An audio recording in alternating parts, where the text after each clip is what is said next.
शक्तिरूपेण संस्थिता नमस्तस्यै नमस्तस्यै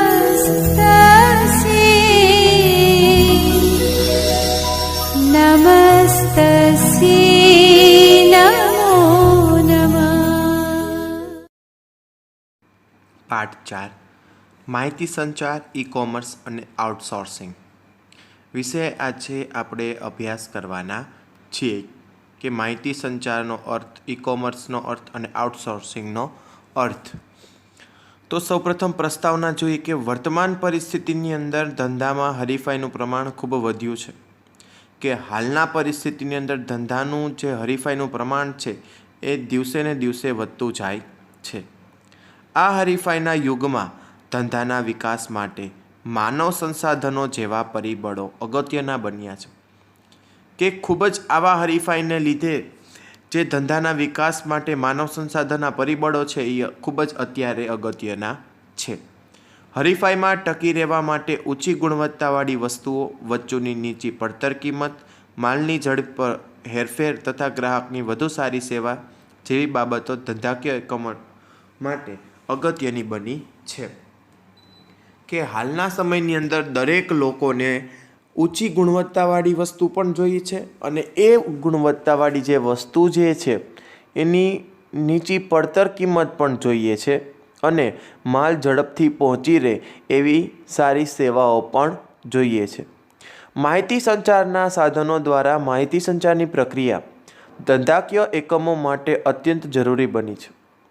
કે માહિતી સંચારના જે સાધનો છે એના દ્વારા જે પ્રક્રિયા થાય છે અને એના દ્વારા જે ધંધાકીય એકમો છે એના માટે અત્યંત જરૂરી જે છે એ માહિતી સંચારના સાધનો છે.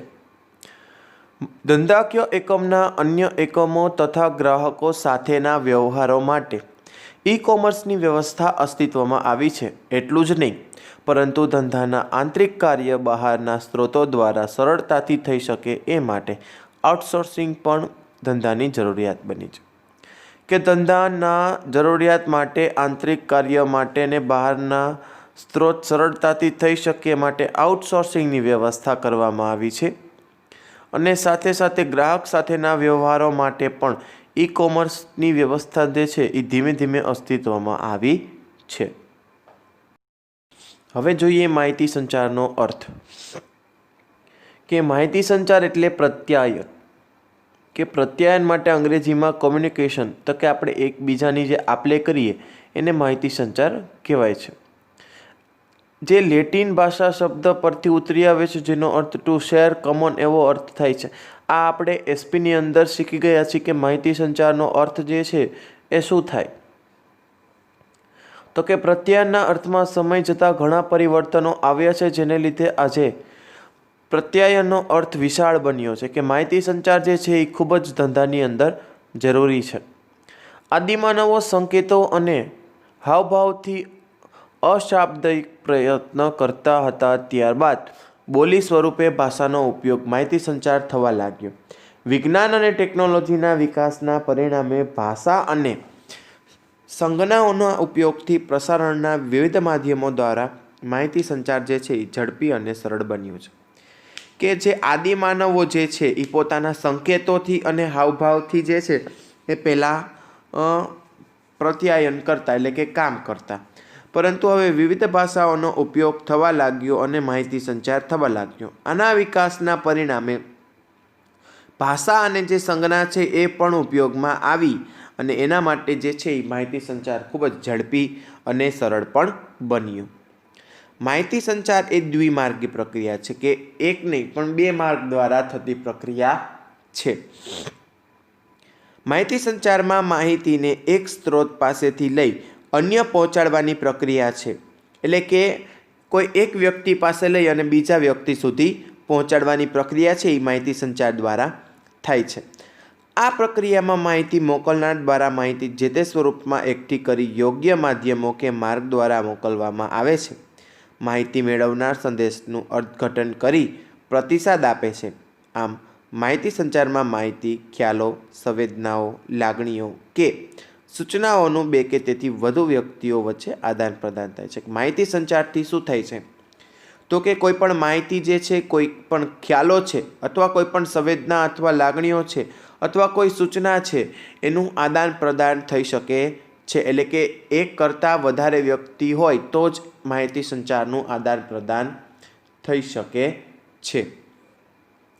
માહિતી સંચારમાં જ્યારે સંદેશાઓ શબ્દો દ્વારા એટલે કે ભાષાના ઉપયોગ દ્વારા રજૂ થતા હોય ત્યારે તે શાબ્દિક માહિતી સંચાર બને છે. કે જ્યારે માહિતી સંચાર જે છે એ શબ્દો દ્વારા ભાષાના ઉપયોગ દ્વારા જો રજૂ થતા હોય તો એ શાબ્દિક માહિતી સંચાર બનતો હોય છે. અને આ જે છે એ લેખિત કે મૌખિક સ્વરૂપે હોઈ શકે છે. શાબ્દિક માહિતી સંચારમાં શબ્દોની યોગ્ય પસંદગી અને વાક્યમાં તેનું સ્થાન પણ ખૂબ અગત્યના છે. આથી વાક્યમાંથી મળતા સંદેશોનો ચોક્કસ અર્થ નીપજે છે. સંદેશાની રચના કરતી વખતે કીપ ઇટ શોર્ટ એન્ડ સ્વીટનો સિદ્ધાંત અનુસરવા જેવો છે. સંદેશો ટૂંકો અને સરળ હોવો જોઈએ. કે કોઈ વ્યક્તિ વાંચી શકે અને એ સંદેશો લાંબો ન લખીએ, એના બદલામાં જો ટૂંકો લખીએ અને અર્થપૂર્ણ લખીએ તો સામેવાળાને સમજાઈ પણ શકે અને જે છે એ સમય પણ બગડે નહીં. માહિતી સંચારમાં શબ્દરહિત માહિતી મોકલવામાં અને મેળવવામાં આવે છે ત્યારે તે અશાબ્દિક માહિતી સંચાર બને છે.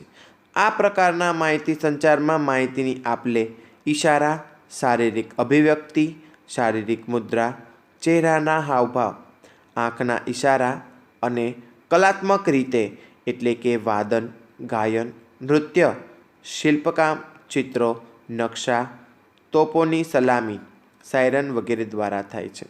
કે જે માહિતી સંચાર જે છે એ અમુક શારીરિક મુદ્રા દ્વારા, ચહેરાના હાવભાવ દ્વારા, આંખના ઇશારો દ્વારા અને કલાત્મક રીતે એટલે કે કલાત્મક કઈ રીતે તો કે વાદન દ્વારા પણ થઈ શકે, ગાયન દ્વારા, નૃત્ય દ્વારા, આ વગેરે દ્વારા જે છે એ માહિતી સંચાર જે છે એ સરળતાથી થઈ શકે છે. પણ આ જે માહિતી સંચાર છે એ સામેવાળો સમજી શકે એ માટે કઈ પ્રક્રિયા દ્વારા આપણે એને સમજાવવું એ આપણે ધ્યાનમાં લેવાનું થતું હોય છે.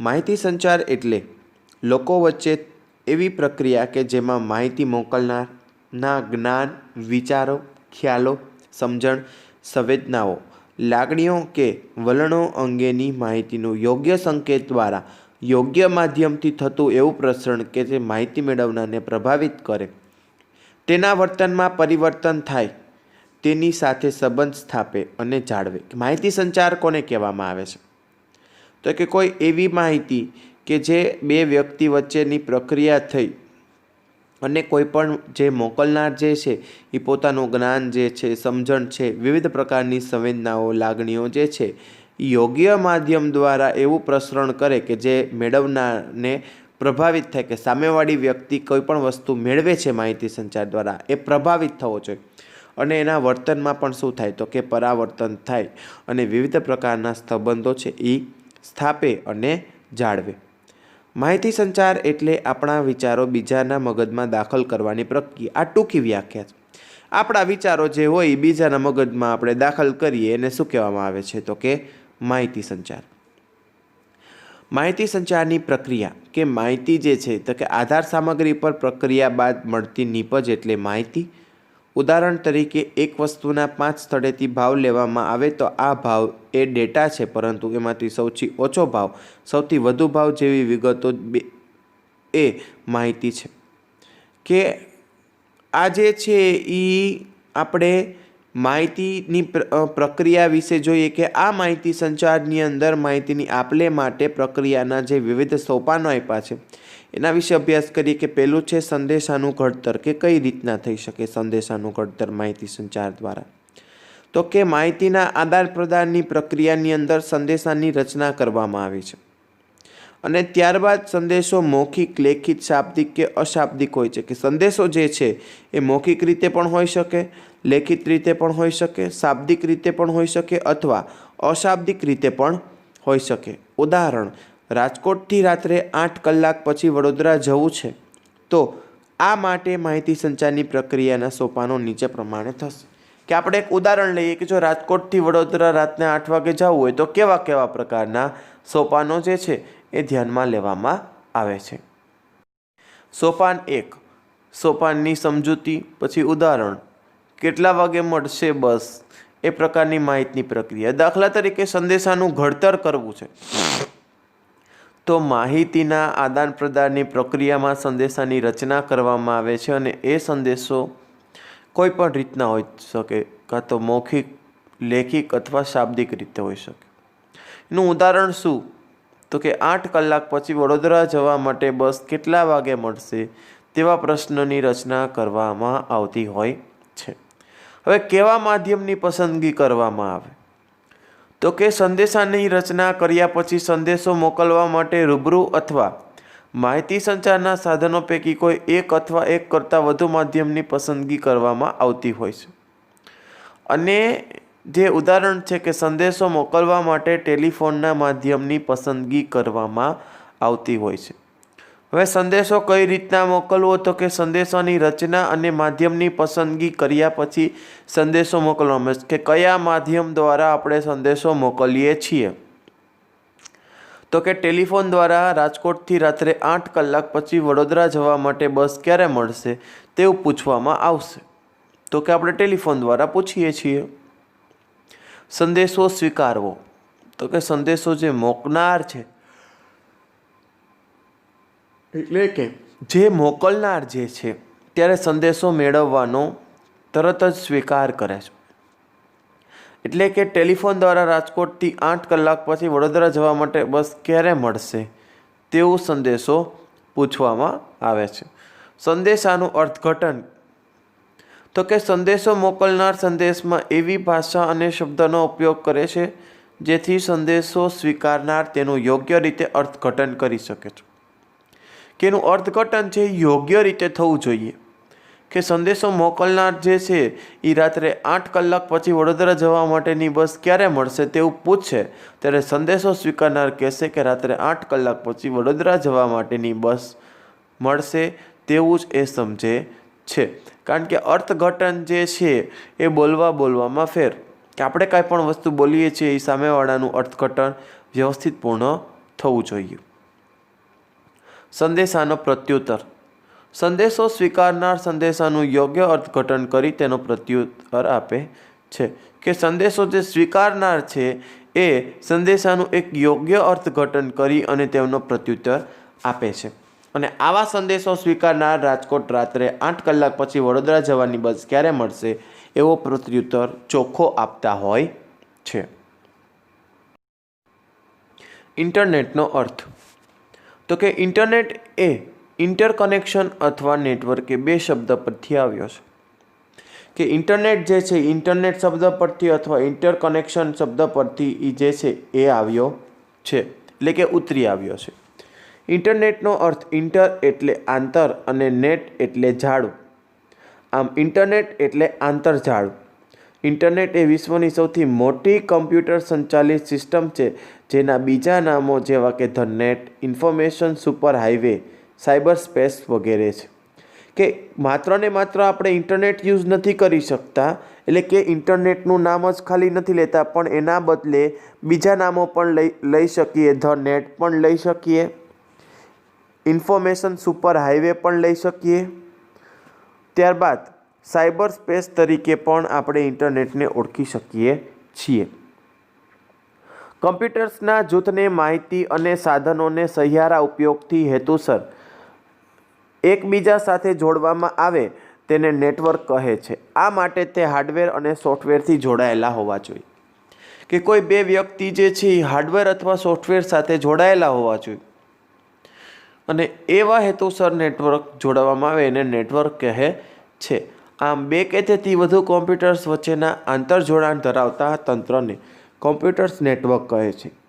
કે 2 કે વધુ જો જોડાણ જે છે એ વધારે ધરાવતા હોય તો એને આપણે કોમ્પ્યુટર નેટવર્ક તરીકે ઓળખીએ છીએ. આ કોમ્પ્યુટર્સ કોઈ બિલ્ડિંગના એક ઓરડામાં પાસે હોય, વિશાળ જગ્યામાં પથરાયેલી જુદી જુદી ઓફિસમાં હોય, દૂરના સ્થળે પણ હોઈ શકે, કે વિશાળ જગ્યાની અંદર પણ હોઈ શકે અથવા દૂરના સ્થળે પણ હોઈ શકે અથવા તો જુદી જુદી ઓફિસની અંદર પણ હોઈ શકે છે.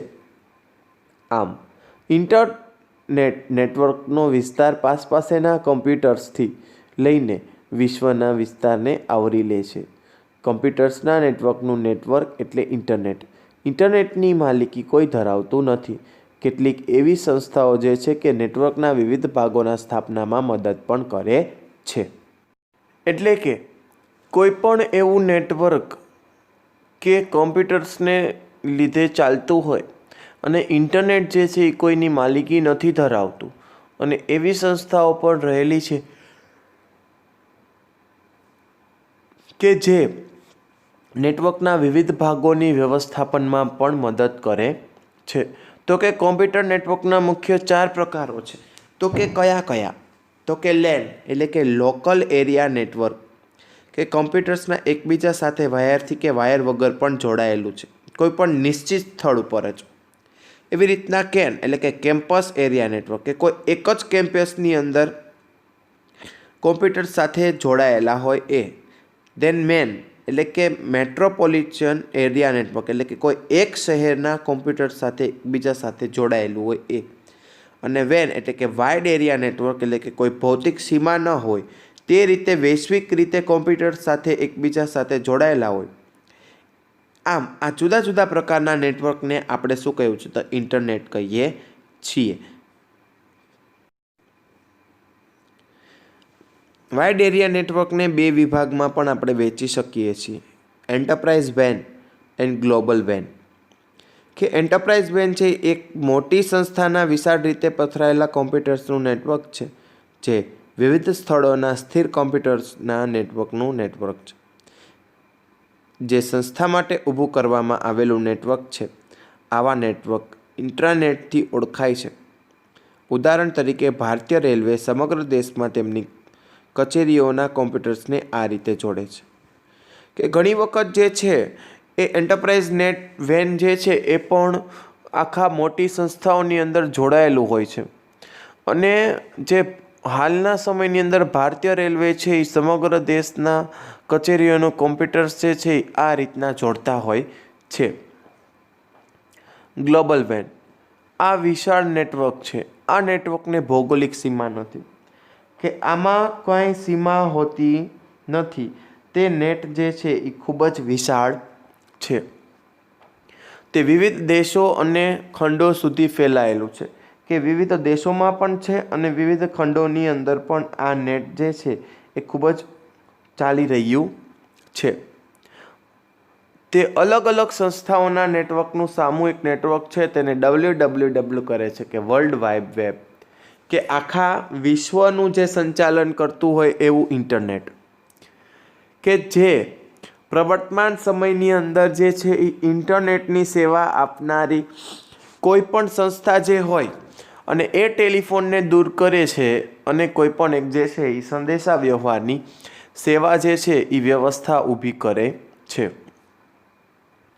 અનેક જાણીતી સંસ્થાઓ અનેક કોમ્પ્યુટર્સ પરસ્પર જોડીને તેનું જાળું બનાવી આ રીતે જોડાયેલા કોમ્પ્યુટર્સ સાથે માહિતીની આપલે ઉપયોગી બને છે. ઘણા કોમ્પ્યુટર્સ સાથે જોડી અને એમાંથી મળતી જે માહિતી છે એ આપણને ખૂબ જ ઉપયોગી થતી હોય છે.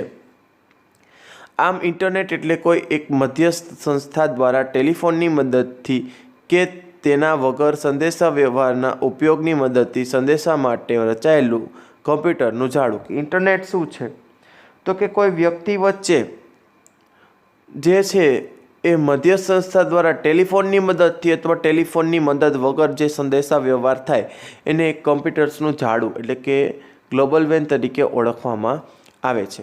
ઇન્ટરનેટ દ્વારા શબ્દ, ચિત્ર, દ્રશ્ય તેમજ શ્રાવ્ય અંક વગેરે સ્વરૂપમાં રહેલી માહિતીનું આદાન પ્રદાન કરી શકાય છે. કે આપણે જે છે દ્રશ્ય શ્રાવ્ય માહિતી દ્વારા જે છે એ માહિતીનું આપણે આદાન પ્રદાન કરી શકીએ છીએ. ઇન્ટરનેટ દ્વારા 3 પ્રકારના મુખ્ય કાર્ય થાય છે. પહેલું, અન્ય વ્યક્તિઓ સાથે સંપર્ક, કે કોઈ ઓળખતું ન હોય તો પણ બીજા વ્યક્તિ સાથે આપણને સંપર્ક થઈ જાય છે. ઇન્ટરનેટ દ્વારા આપણે ઈમેલની મદદથી વિશ્વમાં કોઈ પણ સ્થળે રહેલી વ્યક્તિ સાથે ઝડપી અને સરળતાથી સંદેશાની આપ-લે કરી શકીએ છીએ.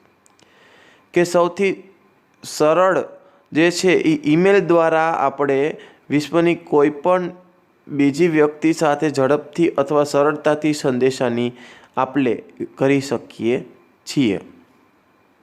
ઇન્ટરનેટ દ્વારા વિશ્વભરમાં રહેલા ઉપભોક્તાઓ અને એક જ રૂમમાં બેઠા હોય તે રીતે વાતો કરી શકાય છે. કે વિશ્વની અંદર ઘણી વખત એવું પણ પ્રશ્ન બને છે કે સામેવાળા જે ઇન્ટરનેટ યુઝ કરે છે એ ઉપભોક્તા રૂમમાં બેઠા હોય એવું જ લાગતું હોય છે. માહિતીની પ્રાપ્તિ એટલે કે ઇન્ટરનેટ દ્વારા જે છે એ વિશ્વભરના કોમ્પ્યુટર્સનું નેટવર્કનું જોડાણ છે. કે ઇન્ટરનેટ જે છે એ એના દ્વારા જે છે આખા વિશ્વનું કોમ્પ્યુટરનું નેટવર્કનું જોડાણ હોય છે. આથી કોઈપણ ક્ષેત્રની કોઈપણ વિષયની માહિતી આપણે સરળતાથી અને ઝડપથી પ્રાપ્ત કરી શકીએ છીએ. કે ઇન્ટરનેટ દ્વારા શું થઈ શકે તો કે એક તો કોમ્પ્યુટર્સનું નેટવર્ક જોડાઈ શકે, તેમની સાથે સાથે જે છે અન્ય વિષયની માહિતી પણ આપે અને સરળતાથી અને પ્રાપ્તિ આપણે જે છે એ સરળતાથી આપણે તેને પ્રાપ્ત કરી શકીએ છીએ. અન્ય કોમ્પ્યુટર સિસ્ટમ સાથે જોડાણ. કે અન્ય કોમ્પ્યુટરની સિસ્ટમ સાથે જોડાણ કઈ રીતે તો કે ઇન્ટરનેટના પ્રસરણના માધ્યમનો ઉપયોગ કરીને અન્ય કોમ્પ્યુટરની સિસ્ટમ સાથે સીધું જ જોડાણ મેળવી શકાય છે. ઉદાહરણ બેન્કિંગ સુવિધાઓ ઓનલાઈન પ્રાપ્ત બની છે. રેલવેની ટિકિટ કોઈપણ સ્થળેથી મેળવી શકાય છે. કે જે આ ટિકિટ્સો જે છે તેમજ વિવિધ પ્રકારની સુવિધાઓ જે છે એ કોમ્પ્યુટરની સિસ્ટમ સાથે સીધું જોડાણ કરીને પણ મેળવી શકાતી હોય છે. ગુજરાત માધ્યમિક અને ઉચ્ચતર માધ્યમિક શિક્ષણ બોર્ડ દ્વારા લેવાતી પરીક્ષાનું કેન્દ્ર નિરીક્ષણ કાર્ય ઇન્ટરનેટની મદદથી થઈ શકે છે. કે 10મા અને 12માની એક્ઝામ તમને ખબર છે કે તમે 10માની એક્ઝામ આપી તો સીસીટીવી દ્વારા જે છે એ જે તમે કેન્દ્રમાં પરીક્ષા આપો છો એ કેન્દ્રનું નિરીક્ષણ એટલે કે ધ્યાન જે છે એ ઇન્ટરનેટની મદદથી થઈ શકતું હોય છે. આપણે જે આ કેન્દ્રમાં બેઠા છીએ એ ઇન્ટરનેટનું જોડાણ જે છે એ સામેવાળાના મોબાઈલની અંદર અથવા લેપટોપ અથવા કોઈપણ પીસીની અંદર જોડાયેલું હોય છે. તેટલા માટે જ એ જે છે એ ઇન્ટરનેટની મદદ લઈ શકતા હોય છે. વધુ આપણે આગળના વિડીયોની અંદર અભ્યાસ કરશું. આભાર.